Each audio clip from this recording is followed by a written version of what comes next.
show today. Guys, Trump had a plan all along. He's been working with Elon Musk. Things are taking it to the next level, and I have so much good news for you today. You are going to love this because remember, they said, oh, we're going to go into recession. Oh, the stock market is going to dip. Everybody's going to go against us. Well, guess what? The actual opposite has happened. Within less than 2 weeks of Trump putting in all the tariffs. Remember, the only reason we have the tariffs is so that we can create the External Revenue Service, which would eliminate the Internal Revenue Service, the IRS, which would generate more revenue for the United States, resulting in what? Doge dividend checks for the American people. Well, check this out. In less than 2 weeks, there was 180 countries that we put reciprocal tariffs on. 72% of them, as of now, are now in trade talks with the United States to figure out a new trade agreement that is fair. So out of 180 countries, 130 of them have now approached the White House, are now in talks with making a new trade agreement that is fair, which is exactly what Trump wanted, guys. It's all according to the plan. We want the External Revenue Service, not the Internal Revenue Service. And what I love is that it blows my mind that we've had these other trade agreements since the 1940s. And only until now, Trump, with the steel backbone, has stood up to everybody in the entire world and has now put America on top again when it comes to trade. And don't even get me started when it comes to the deep staters. But guess what? China came out and said, you know what? I think we are calling on the United States to completely cancel all tariffs. But why would we do that now? We are now up to, again, 130 countries out of the 180, that's 72%, have now said, okay, United States, we will do what you want. Let's make a fair trade agreement. This is exactly the plan that they talked about to create the External Revenue Service to get American people back their hard-earned tax money and get us some Doge checks, guys. This is the good news. This is what it's all about. Nobody thought it would happen this fast. But Trump is a deal maker, baby. The art of the deal. On top of that, Doge has just found another $236 billion that was paid out. This is $250 billion that was paid out. No receipt. Don't know where the money went. Can't account for it. Don't know who authorized it. And this is where they said they're going to promise to get every single penny back and give it back to the American taxpayer. We're talking $250 billion. This is such amazing news coming from the Doge team, from the Trump administration, that they're finally putting all the weight of trying to generate revenue, taking it off the Americans' back and putting it on the people that we should be. All these other countries that want a part of the United States. And the investigations are happening, guys. Alina Habba, acting U.S. Attorney for New Jersey, is now fully investigating the governor of New Jersey, Phil Murphy, over the directive to put law enforcement and have them not cooperate with ICE officials. So not only are we winning when it comes to the tariffs, the Doge findings, we're finally holding these governors accountable for not working with ICE for the mass deportations under the executive order of Trump to put America first, baby. This is what we wanted. This is what we voted for. This is what Trump promised. No more taxes for people making under $150,000 or less. No tax on Social Security. No tax on tips. No tax on overtime.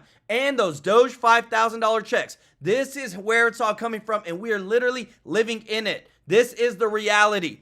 I want to say thank you to everybody who is watching. Thank you to all of our subscribers, all of our viewers. Thank you so much for your support. If you're not subscribed, please consider joining the TrueLife News family. We want you here, guys. We want to serve you, take care of you every day with the top news. It is such a pleasure for us to be able to do this every single day for you. I want to say thank you to all of our members of the channel.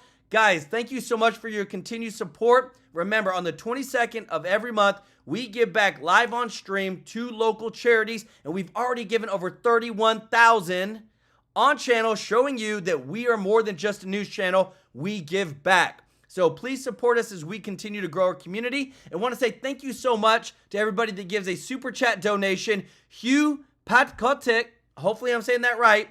Hugh, Pat Kotek, thank you so much for your support in our channel. We are so thankful. Y'all show Hugh some love in the chat, everybody. We are on some big, big news, guys. If you appreciate this, if you don't mind doing us a huge favor of hitting that thumbs up like button, everything is changing now. The entire world is changing, and guess what? The Democrats are losing it, and they are now on full steam ahead to try and put chaos into the mind of Americans, trying to make Trump look bad. Check this out.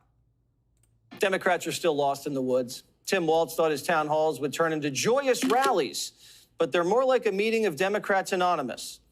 The event at times felt like a group therapy session, with attendees telling the Post they feel listless, uninspired, frustrated, and uncertain about why they lost or how Democrats can bounce back.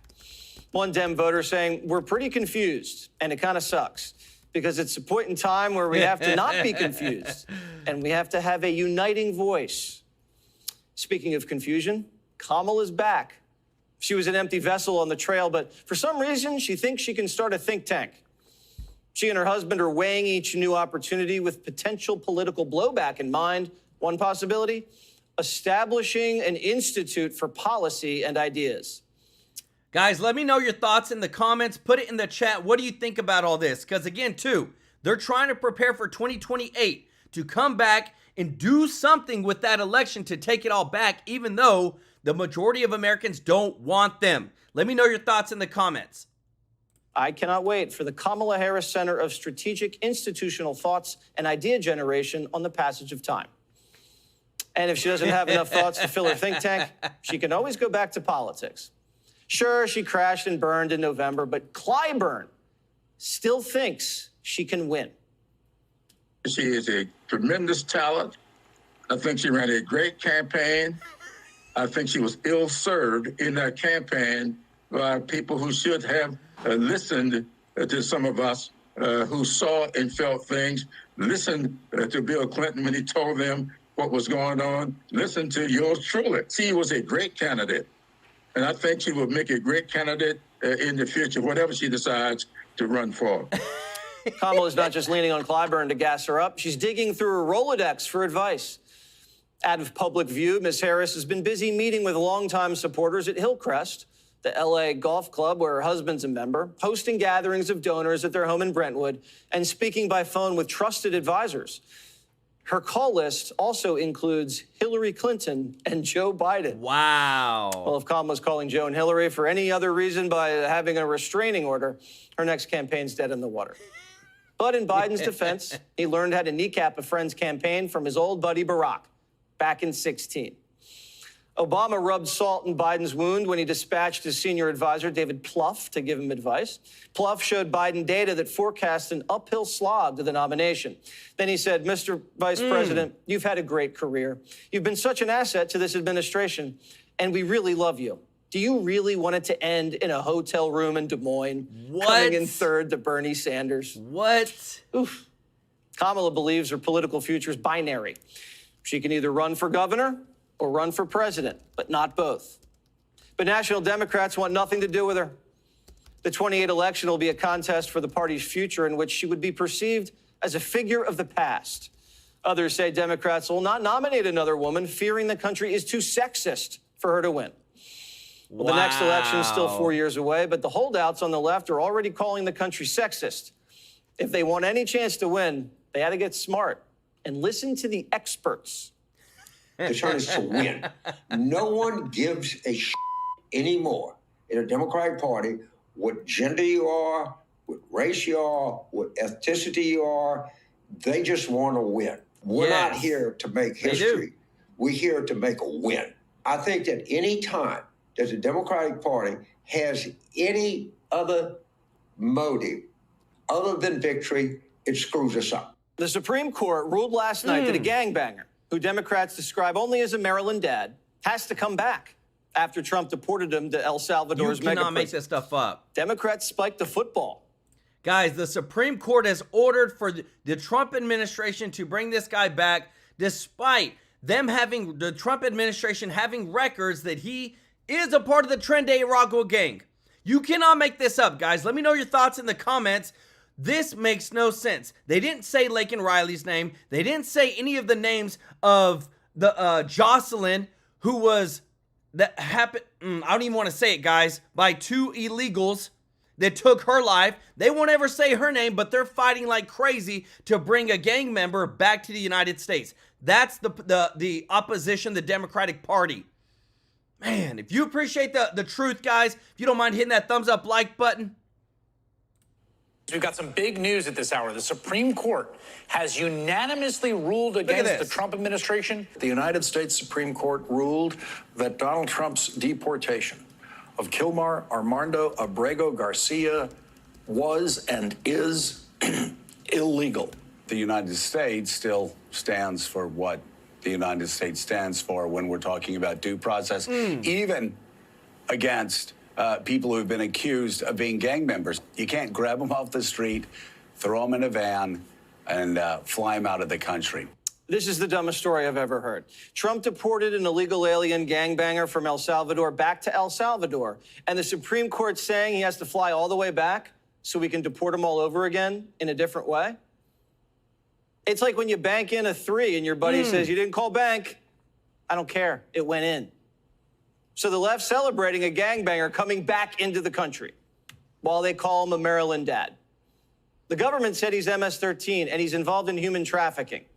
And a local immigration judge let him stay only because he said a rival gang would kill him if he went home to El Salvador. Wow. So American lives are in danger because we don't want to put a gangbanger's life in danger back home.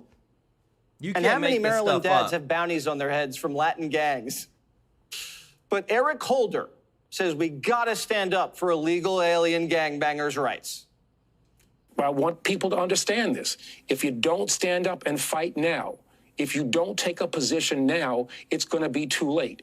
We can't say we can wait just a little longer. No.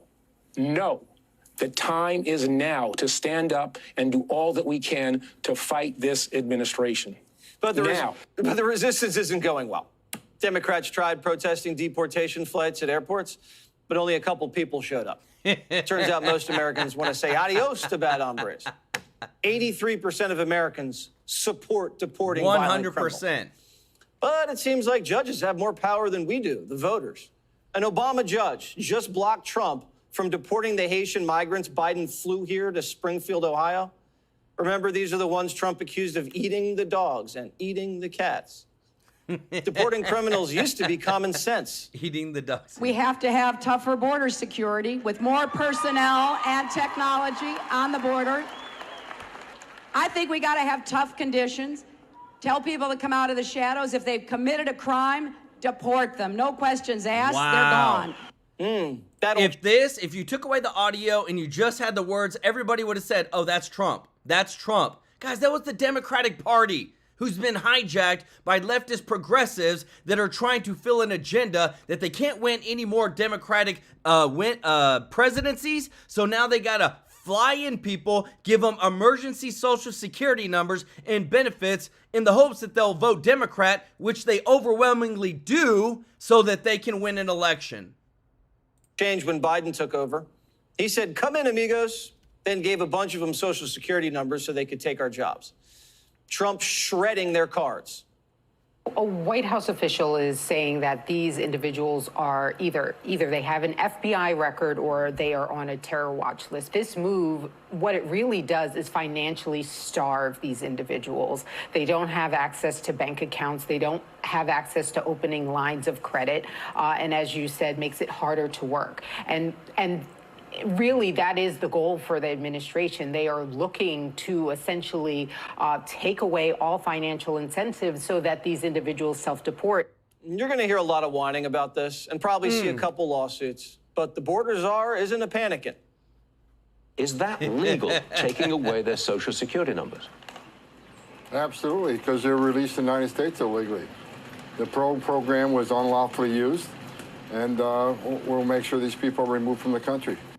Guys, I'm telling you, the accountability is happening. I'm bringing you the proof, guys, right here on stream.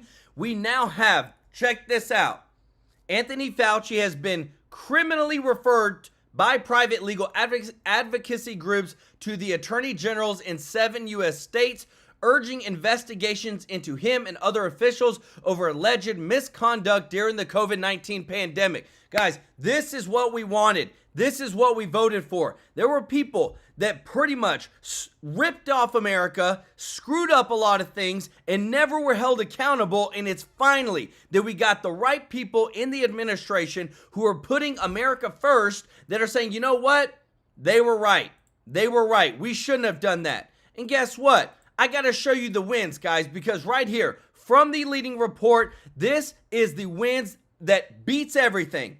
130 countries now negotiated trade deals with the U.S. NEC Director Kevin Hassett says out of 180 that Trump put reciprocal tariffs on, 72% of them, 130, now in the trade deals. Guess what? You know what that means? The External Revenue Service, which means we're going to move away from the Internal Revenue Service, trying to get all the money for the United States from taxpayers, from United States citizens, and it's going to be coming from our tariffs. This is what Trump planned all along, and this is what gets us to Doge dividend checks. This is what gets us to no tax on Social Security, no tax on tips, no tax on overtime, and no federal income tax for anybody making under $150,000 or less. This is winning, but what I love is it doesn't stop here, because there's a lot of people that what I'm about to show you, all the things are coming in. The exposure of the corruption is real, guys, and we have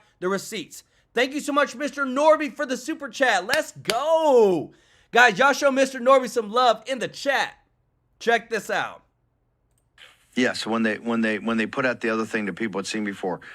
On the antitrust side, I mean, Monday, I think it's the FTC. So President Trump's antitrust efforts with Gail Slater and the people of justice are going gangbusters. The FTC, FCC, so the deconstruction administrative state and the taking on of this concentrated corporate power is unparalleled to how they're going after it. But your other things besides these the investigations on the voter fraud, just everything. You know, you have right here. You have Tulsi Gabbard mention something DNI. The question is, on the core investigations of what has to happen, walk me through your punch list of what we have to do, because I don't think people feel anything's happening there. We need to investigate, prosecute, and defang the FBI and the Justice Department. Boom. Can they do that internally? As I discussed previously with you, I'm doubtful. Frankly, after to me, what the FBI and Justice Department did was they almost destroyed our constitutional republic, not 10 years ago, not 5 years ago, but 4 months ago, 5 months ago. It was going on up until and frankly through the election. And there's got to be accountability, and we need to protect ourselves from ever happening that happening again. And I kind of go back to, obviously they're not the Japanese during the war. But what happened after the war in Japan was the Japanese system, they were completely knocked out and unable to, even if they wanted to, do what they did in World War II again. That's got to be the approach at the FBI and Justice Department. They need to be husks of their former selves in terms of having the ability to jail a former president on a pretext. Wow. And put his life in danger. And that needs to be the approach. That needs to be the emergency. It's an emergency. And what bugs me, Steve, is I've had, the FBI engage in an information operation against me and others who had, relatively speaking, at least from my perspective, a mild complaint about a guy who probably shouldn't be in a senior position in the FBI being put in that position because of his background pushing this J6 fake narrative.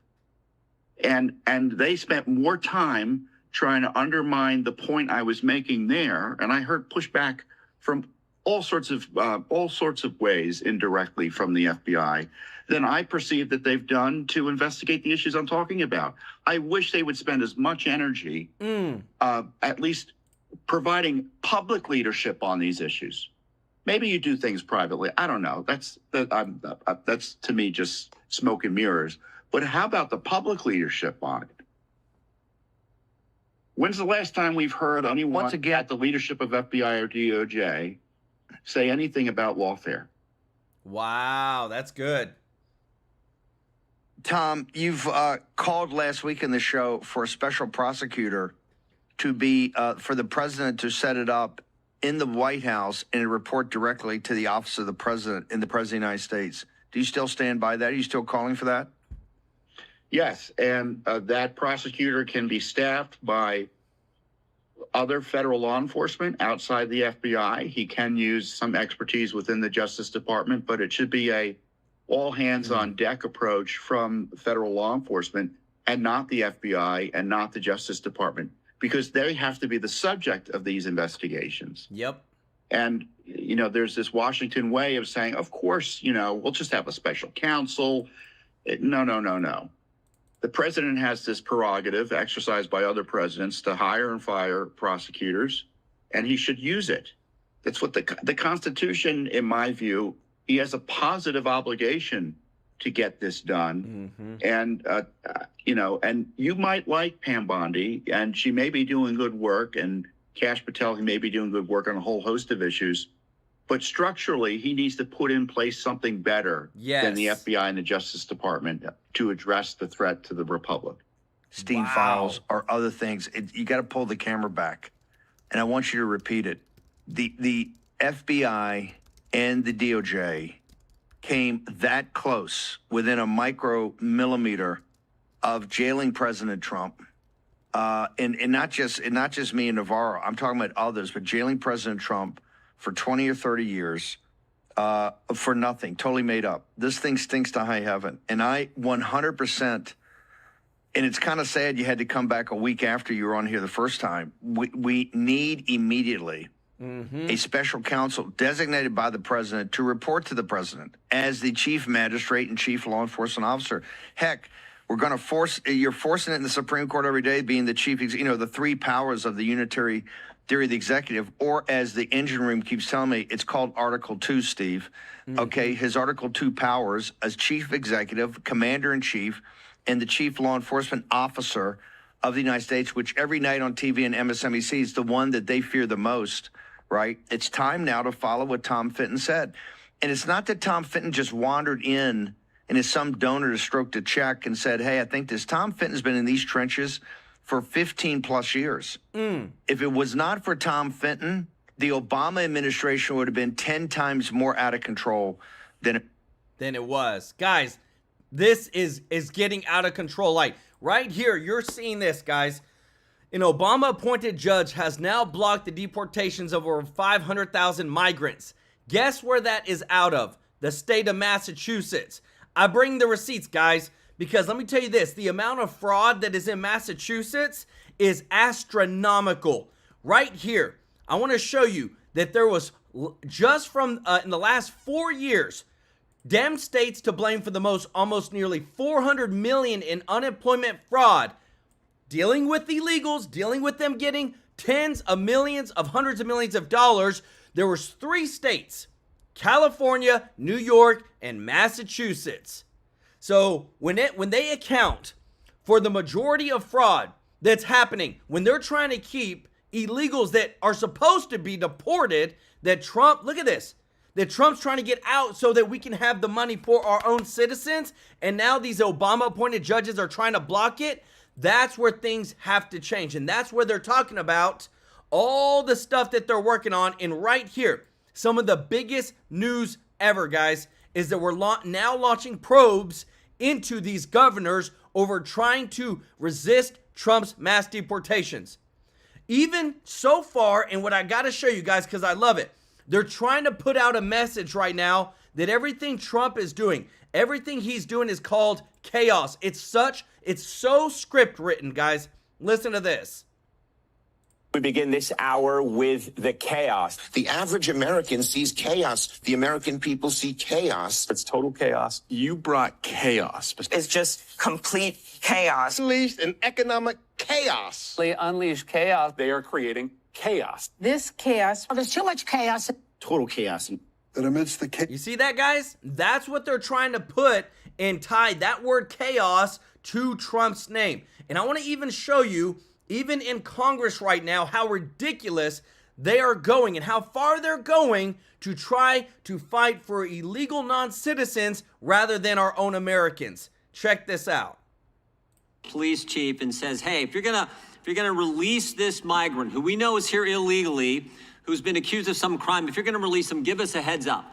Give us 48 hours before you're gonna release him, give us a heads up. And they do that because that protects everyone. It protects law enforcement resources. It protects the public from letting a guy out. It protects law enforcement when they go to arrest this guy out on the street. If they can do it in the jail or in the local facility, much better. And frankly, it protects the illegal migrant. And how do we know all that? Because it just happened in Denver not too long ago. Denver's a sanctuary city. I sent them a detainer. Well, they had this guy in custody for 310 days. I sent them a detainer. The Denver, because of their sanctuary city policy, says, no, we're not going to give you a notice. We're going to send you this. We'll give you a notice like 1 hour before. And they release the guy to the streets. We actually have the form where it says stamp, release to, and there's a blank. They write in the streets. And then law enforcement goes to arrest him. And guess what happens? Law enforcement officer gets hurt, took resources, money to do that when they could have just went to jail because they had to send more agents. And it hurt the migrant himself because they ended up tasing this guy. When they could have just kept him in the jail, ICE comes there, goes from the jail to handcuffs you to take him to wherever they're going to take him. But no, we can't do that because we're a sanctuary city. And now it's gotten even worse. Now if you're a sanctuary state, they come after law enforcement like Sheriff Wagner, who's trying to do the right thing. Use the resources in a proper way, protect the migrant, protect law enforcement, protect the public. No, we're a sanctuary city. We're going to release them to the streets, even though they had a detainer months before that said, just give us a heads up and we'll come down and do it the easy way. That's why this sanctuary city policy, sanctuary state policy is so darn ridiculous. So I appreciate the chairman having this hearing. I appreciate our witnesses, particularly law enforcement, who we have here on the front lines of this every single day. Thank you all for what you do, and I yield back. Gentleman yields back. Guys, y'all see that, guys? The amount of chaos that the Democrats are trying to do right now when it comes to the opposition of Trump, when it comes to the opposition of just trying to create chaos themselves, but yet saying that Trump is the very chaos thing, because it gets even worse, guys. You want to talk about mismanagement of your hard-earned taxpayer dollars? What about to the tune of $236 billion? Lost the receipt. So check this out. This came from the Doge report, and I love how they send it in like this actual like newspaper. But the Doge report came out and said, yes, we have a loss of $236 billion of taxpayer money that was wasted, given away, no receipt, nobody authorized it. This is American taxpayers' money that's going to these different countries, guys. Think about that. It's not just somebody here in the United States. It's a different country with no receipt, no accountability whatsoever. Now, Doge has come out and said, hey, we're going to find this money. We're going to give it back to the American taxpayer. We're going to do our best because we want to make sure that we figure out the corruption. Because even this, guys, you may not be a fan of R.F. Kennedy Jr., with how he feels about, all the medicines and stuff. But this guy came out and said, from the leading report, the deep state is real, referencing past CIA experiments on human mind control and accused of FDA employees of becoming a sock puppet of the industries they regulate. We are uncovering so much right now when it comes to our hard-earned money, which is just a part of it, guys. But it's also that these deep staters, these elitists have been trying to control everybody. With all that you're about to see right now, propaganda at the highest levels, guys. But what I love is that we get to bring you the truth. If you appreciate this, if you don't mind hitting that thumbs up like button, because I'm telling you, we would not know any of this if we didn't have Trump or Elon Musk in the Oval Office. Check this out. And to increase daylight right here in the USA. But we begin with the left's new buzzword, chaos. Is just creating economic chaos. And when there's economic chaos, no one wants to make investments in the United States. And you cannot run a country with such chaos, with such unpredictability, with such lack of understanding of what's going on in the world and the facts. When there's chaos, already damage is done, irretrievable damage is done. Wow. Because of the chaos. Apparently, the talking points went out, and now almost every elected Democrat and the state-run legacy media mob extension of everything Democrat and radical, they're using the word chaos, chaos, chaos over and over again to describe the Trump administration. They think so out of the box. Anyway, since it's Friday and we're at the end of a very good week, allow me to be very kind to our Democratic friends and try to understand where they're coming from. After getting clobbered in 2024 and watching Donald Trump, let's see, restore order at our southern border in a matter of days, also bringing down the cost of everything from energy to eggs, also saving taxpayer money with Doge, $150 billion as of now, also establishing the most transparent administration in history, while now moving the country towards energy dominance. That means a lot of money coming into the country, getting all these nations to line up so they'll stop ripping you off and eliminating tariffs. And guys, let me know your thoughts in the comment section. What do you think about this chaos stuff they're trying to attribute to Trump? What do you think about the Democrats' plan? Because to me, they don't have a leader, they don't have a plan, and all they can keep doing is saying Trump's bad, but all the evidence shows his policies are winning. His policies are putting America first. We're actually, remember, out of the 180 countries, already within less than 3 weeks, 130 of them are in trade talks with us for fair trade agreements. $7 trillion in pledged investments. Democrats do probably feel an inner sense of chaos and despair. The left failed the American people on a spectacular level. Voters, they rejected their woke ideology. Their poll numbers have never been worse. And if this is not a low point for the Democratic Party, I frankly don't know what is. Meanwhile, President Trump has never looked better. He's fulfilling his promise to you, the American people, one after another, and he's getting results. Take a look. More than 75 countries have now reached out to the Trump administration, eager to address the trade issues that have exploited America and hurt our workers in the process. The phones have been ringing off the hook to make deals. And these countries wisely heeded President Trump's warning not to retaliate, and as a result, they were rewarded with a 90-day pause and substantially lower reciprocal tariff rates during this period so potential solutions can be achieved. All right, billionaire Bill Ackman, who was initially skeptical of the president's tariffs, tweeted the following, quote, by doing President Trump's way, the entire world and their citizens got the experience, the visceral impact of what massive tariffs would do to their businesses, their stock and bond markets, and their economies. Now, we were able to learn who are the preferred trade partners and who are the problems based on who showed up early, what they offered, and who chose to retaliate. And I'll add one more important thing. Every country around the world now knows Donald Trump means business. If he says it, he means it. He doesn't issue empty threats. He's constantly negotiating, and he's putting America first, unlike his predecessor, Joe Biden. And now global trade will be set. There'll be a new standard. And countries that rip us off or try to or hurt our people or hurt our workers or cost you money, they're going to be held accountable. For example, just this week, the president is threatening fresh new tariffs against Mexico for ignoring a decades-old treaty and stealing water from Texas farmers.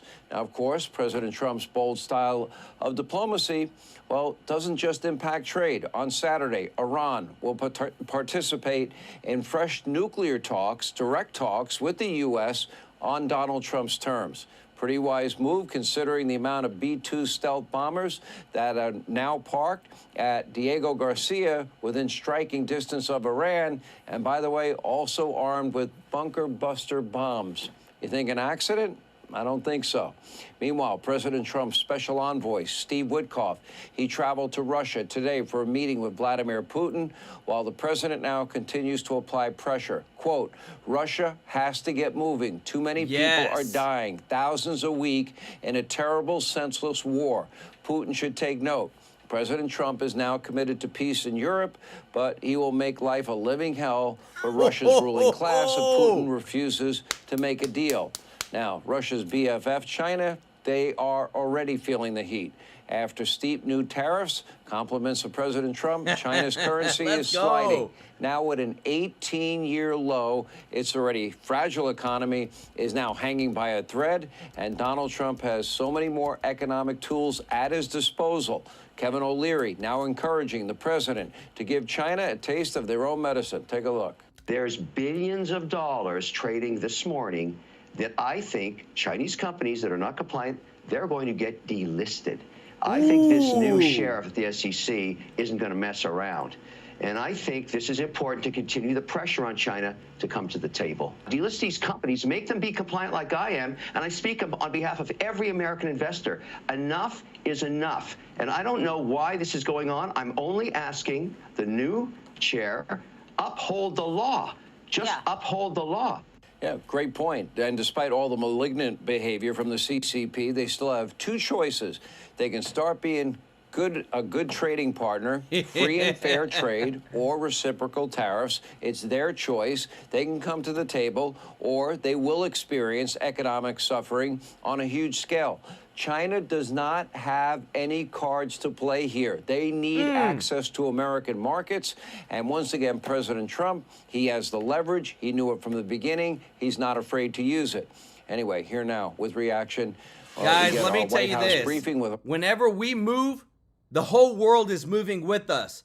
Donald Trump literally got 50% of countries to offer 0% tariffs on U.S. goods in 5 days. This is only strength. This is peace through strength. This is showing the power of the United States like never before. Only Trump could do this. Obama said it couldn't be done. Biden said it couldn't be done. But look at the actual facts. 50 countries offered 0% tariffs on U.S. goods in 5 days. And now we're actually up to, from the leader report today, 130 countries right here now negotiating trade deals with the U.S. per NEC Director Kevin Hassett. This is winning at the highest level. And what I love too, because right now a lot of people are trying to throw out, oh, Trump's not fit to serve. Trump's not able. Well, guess what? He did something that Biden never did.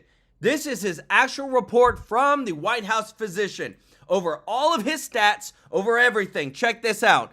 Eyes, normal. Examination of the head, ears, nose, throat, revealed normal. Neck, thyroid and lymph nodes, normal. Let's go even to the more serious stuff. Cardiac examination revealed a regular rate and rhythm with normal heart. The abdominal, gastrointestinal, the abdominal examination and ultrasound were normal. He's healthy as a horse. He's already lost 20 pounds since he's been in office. Guys, these are the receipts. You won't see this on mainstream media, but we show it to you here, guys, and we hope that you appreciate this when we're like, we want to show you that whenever it comes to the facts, what's happening behind the scenes, what is actually happening with our president, the left-wing media is trying to put China as the victim right now. This makes no sense whatsoever, guys. Check this out. Guys, if you appreciate this news, you appreciate the truth, guys, if you don't mind, hit that thumbs up like button. Let me know your thoughts in the comments, in the chat. Let me know what you think about all this, because again, too, this is the craziest thing ever, that China is looking to us, who, guys, the amount of tariffs that they have on us is astronomical compared to what we have on them. Yet, they want to be the victim whenever we just want a fair trade agreement. You charge us 25, we charge you 25. What's so wrong with that? Agenda. Anything that's, say anything that's opposite of Trump. Right now, we're bringing you, this is a post that Trump just put out, guys. Breaking news that says, this is from Trump. Nobody is getting off the hook for the unfair trade balances and non-monetary tariff barriers that other countries have used against us, especially not China, which by far treats us the worst. There was no tariff exception announced on Friday. These products are subject to existing 20% fentanyl tariffs. That was the first one that he put on them, and they are just moving to a different tariff bucket. The fake news knows this but refuses to report it. We are taking a look at the semiconductors and the whole electronics supply chain in the upcoming national security tariff investigations. What has been exposed is what we need to make products in the United States. Because that's another part to this that really blows my mind. Trump keeps saying, hey, let's stop just paying to buy this stuff from other countries, why not we make them in America? Why don't we create jobs in America? And all the Democrats are saying, no, no, no, no, no. He said, those days are over. The golden age of America, which includes the upcoming tax and regulations cuts. I told you guys, in these things, no tax on tips, no tax on Social Security, no tax on overtime, putting in the Doge dividend checks. We want them $5,000 checks, baby. And we want all the countries are in the world to pay the tariffs so that we can get what's ours and stop having to pay federal income taxes. He said the bottom line is that our country will be bigger, better, and stronger than ever before, and we will make America great again. Guys, that is what I'm talking about. That is an America First agenda, and what I love, because again, too, guys, lots of stuff happening, but we got to hear it from the people themselves who are actually running it. Let me know your thoughts in the comments, in the chat about this. Check this out. Congressman Mike Johnson. Mr. Speaker, thanks so much for joining us. Hey, Maria, great to be with you as always. And congratulations to you on this, the 100th day in office for the 119th Congress. You have gotten so much done in this first 100 days. We are thrilled that you are with us on this day, day 100. Mr. Speaker, walk us through the passing of that budget on Friday before you all left for the Easter recess. Where does that put you now? What is the work to happen once you come back?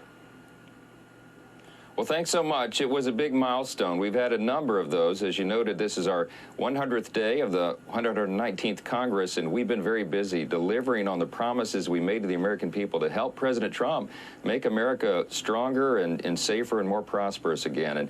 And passing that budget resolution was a big milestone. It really was, Maria, because what that does is it allows us to move one step closer to the one big, beautiful bill that the President and all of us keep talking about. In this bill, we're going to cement so many of the promises we made on the campaign trail and check so many of the boxes of the America First agenda. I mean, it will be everything, as you know, from securing the border and making sure we have the resources necessary to do that in permanent fashion. We're going to revive the economy again by bringing about American energy dominance once more. Of course, we'll have lots of regulatory reform and the cutting of the red tape, and not the least of which, the big priority is to ensure the American people don't experience the biggest tax increase in their lives at the end of this year, which is what would happen by default if we didn't accomplish this mission. Now, 2 Republicans voted against the legislation, and they voted with Democrats because they felt that there weren't enough spending cuts in this legislation. Yeah, there's been a lot of deliberate negotiation, a lot of hard work done for more than a year, Maria, to get to this point. We started this process in March of last year. We expected and believed that we would have unified government. We would come to this moment of really incredible opportunity, and that is that we would have alignment. We would win the White House, the Senate, and the House, and we would be able to engage in this process. The beauty of the reconciliation process is because it's the one mechanism that allows you to get around the necessity of 60 votes in the Senate. And that's what's so important, because we only have 53 Republicans there. But we have to get the Senate Republicans and the House Republicans, virtually every single one of them, aligned to make sure that while we extend the tax cuts, to your point, we also pay for them, because we all know that the national debt is probably the greatest single threat to our national security right now. So knowing that 76% of the spending goes toward mandatory spending, Social Security, Medicare, Medicaid, where are the offsets? Well, here's the key to all of it. The president has made absolutely clear many times, as we have as well, that we're going to protect Medicare, Social Security, Medicaid for people who are legally beneficiaries of those programs. There are a lot of Americans who rely upon those programs, and we've got to ensure that they're safeguarded. That's a big priority. And remember, guys, we just found out from Doge that 1.3 million non-citizens, where, remember, it's illegal for them to be on Medicare, were actually on Medicare. Tens of thousands of them on Social Security.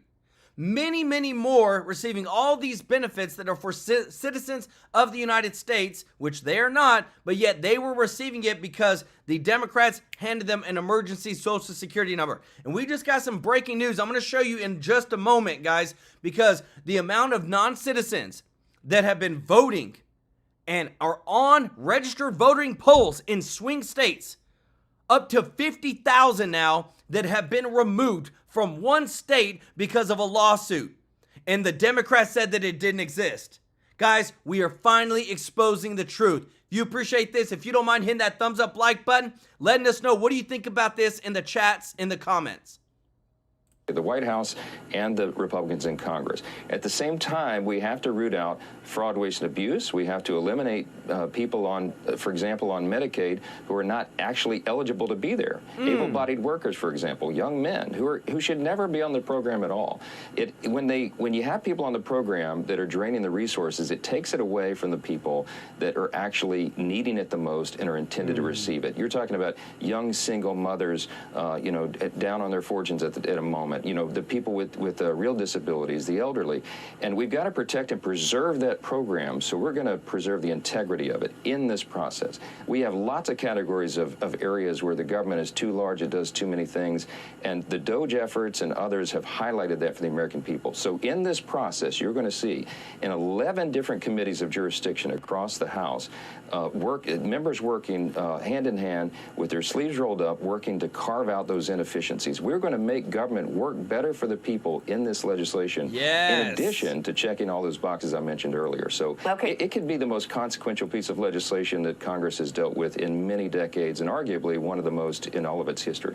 So when you come back, the committees will get to work in terms of a surgical way to identify what to cut so that you can actually get that bill to the president's desk. Are you still counting on getting that bill by the end of May? Yeah, the timing's critical, Maria, because for all the reasons you know and you've discussed on your show all the time and that we know, we have to show that stability to the markets. We have to send a message to the bond market, the stock market investors, to our allies around the world and our enemies as well, that America is on sound fiscal ground. And so we can bend the debt trajectory curve, get us back on a path to fiscal sanity and do all this. But the timing is important. The reason I put Memorial Day as our deadline is because the sooner we get it done, the better. It will really calm, I think, a lot of the things in the economy and start us back on that path to real recovery. That's why it's so important. And I think getting it done by the end of May is important as well because the debt limit cliff is approaching. Now, some projected it could happen in August or September, but depending upon tax receipts in this tax cycle, it could be pushed back on us further, maybe to early June. So we really have no margin for error. Now, Mr. Speaker, one of the movements within the Congress is to, I guess, raise taxes on the rich in order to pay for these tax extensions for the lower earners, like the no tax on tips, no tax on Social Security. The idea that you can have a new tax bracket of 40% for the highest earners. Are you seriously considering that? Well, I'm not a big fan of doing that. I mean, we're the Republican Party, and we're for tax reduction for everyone. Yes. So, I mean, that's a general principle that we always try to abide by. There's lots of discussion, lots of ideas on the Hill. People have different thoughts and theories on how we can solve this perfect equation to get all of this done. But I wouldn't put any money on any of that yet. I guess everybody, I would say just stay tuned. The next 5 to 6 weeks are going to be critical as all these negotiations happen in the committees of jurisdiction. You'll hear lots of rumors and lots of talk, but we'll see where it all lands. We've got to build consensus. Remember, I've got to get 218 votes in the House, and we got to get 51 votes in the Senate. So you can be assured that there'll be a comfort level of everyone before we move that bill to the floor. Guys, this is big because, again, too, remember, we only got 2 years. This is such breaking news. This is one of the biggest, to me, scandals we have ever witnessed, that the Democrats, and a lot of them on the left, guys, said that it didn't happen. And there were some even on the right said, oh, we don't need to worry about voter ID. There's no use for it. Non-citizens are not voting. There's no evidence of it. Let me tell you this. That is the dumbest, asinine statement I ever hear from people on the progressive side that say illegals are not voting. But then when you say, well, how do you know? Well, we haven't caught them. Well, do you check? Do you check for voter ID? No. Then how the heck do you know that they're not voting? Right here, leading report, Arizona to begin removing as many as 50,000 non-citizens from voter rolls following lawsuit. That is more than enough to swing the state in any direction that those non-citizens are voting for. And we already know that non-citizens overwhelmingly vote Democratic. Mr. Tracy J. Norby, thank you so much for the super chat. Let's go. Y'all show Mr. Tracy J. Norby and Donna some love in the chat for the super chats, guys. This right here is exactly what we need. We need clean, fair, free elections. We need to continue. What did Trump say that he was going to do? Is he doing what he said he's going to do? Because remember, promises made, promises kept. Listen to this, guys, because it doesn't matter as what all the politicians are always saying. What matters is what is actually happening behind the scenes. Check this out. All right, so we're going to start with tariffs. It was a very interesting day. What did you make of it? Obviously, the idea that this 104% tariff on China goes into effect here in a matter of hours must have had a bit to do with what happened in the afternoon. Look, I think so. But look, here's where we are. The president is doing what he campaigned on, which was making sure that the future economy, the future global economy, is more fair and there's an even playing field for America, for American businesses, and for American workers. And so we're on the way to do that. Of course, in this interim, there's going to be fits and starts, obviously, in the markets. But President Trump is going to get this done. And I think we're all really on the way to there now. As I understand it, many countries, are already contacting the president and his team to try to find a way to negotiate what the future of trade is going to look like for America and really for the world. What do you say to there's detractors within your own party, and Rand Paul was on CNBC this morning. We talked about this earlier in the show. But, you know, he had a lot to say, and he made some pretty good arguments on the show for free trade. You know, he talked about how, you know, trade is always a mutually beneficial, you know, one side pays another for something that they want and the other side produces it. He sees just free trade as enough. And he doesn't see a need to be pushing for fair trade, and he has some very deep concerns about where this is going. This is a guy that broadly supports the president's policies. How do you respond to that? I understand Rand's concern. My viewpoint is when you have other countries who know that they are at a major advantage or even an advantage period compared to the United States, that's not good enough anymore. I made this analogy when I had a meeting with several folks earlier today, is that, you know, when my kids were much younger, I could wrestle all three of them and it wasn't any big deal. Well, now my kids are 21, 17, and 13. You know, I can't wrestle all three of them at the same time. I got to really think about how I'm going to deal with just one of them. Yeah. And so it's the same thing with the American economy. When we were the dominant economy and every other economy was building themselves up, off of the back of the American economy, it didn't matter what the trade policies were. It was fine if they had tariff policies and protections, if they had companies that were actually cheating when it came to trade enforcement, or that for a long time the United States didn't even bother enforcing the trade restrictions that we had put in place. Wow. That's the facts. So if you want to go to free trade, which I want to do, you have to have a new playing field where countries are on the same level playing field as we are in the United States. Yeah. Once you get there, then you can have free trade again. Yeah. I guess we just wait and see what happens tomorrow. I mean, this changes so fast. It changes by the hour, it seems. I want to talk about... Guys, and again, too, it's all part of the strategy. Rock'em sock'em robots. Trump wants to make sure to keep everybody on their toes because he knows that we have a short amount of time to get things done. And whenever China comes out and says, China calls on the United States to completely cancel tariffs, for what? We're winning right now. Trump is kicking butt. When you see that right here, 130 countries now negotiating trade deals with the U.S., NEC Director Kevin Hassett says, remember, this is out of 180, so 72%. Almost 3/4 of all the countries that we put reciprocal tariffs on are now bending the knee, going for free trade agreement. This is going to put trillions of dollars in Americans' pockets for the taxpayers, guys. This is winning. This is what I'm talking about. I want to say thank you to everybody who is subscribed. Thank you to everybody that is watching. Guys, if you're not subscribed, please consider joining our family here at TrueLife News. We want to serve you. We want to make sure that you have the breaking news every single day, showing you the receipts, bringing you the news from every source that is telling the truth. We don't care where it comes from. What we matter is serving you every day with the breaking news. And I want to say thank you to all of our members of the channel. Guys, we couldn't do it without you. Remember, every single month on the 22nd, we donate to charity. we have donated thousands and thousands of dollars. And in 6 months, we've donated over $31,000 live on stream to these local charities, giving back to these kids that don't have no homes, giving back to moms that have kids that don't have nowhere to go, giving back to the homeless, giving back to wounded warriors. Guys, this is what it's all about. For me, my family, we're truly grateful that you support us, because when you're a member or you give a super chat, we take that money and we donate it to charity live on stream. And on the 22nd of every single month, that's what we're going to do. I want to say thank you to everybody. If you haven't already, please do us a huge favor of hitting that thumbs up like button. It really does help out. And I want to give some love to Mr. Tracy J. Norby for the super chat, April Green, Bonnell Anderson, Derek Brown, Donna, Lady T. Rucker. Thank you so much for the super chat. Doge, let's go. Guys, y'all showed them some love in the chat. We're truly grateful to serve you every day, and we just want to continue doing that. We love you, appreciate you for liking and sharing these videos, and we'll see you in the next one. Take care. Bye-bye.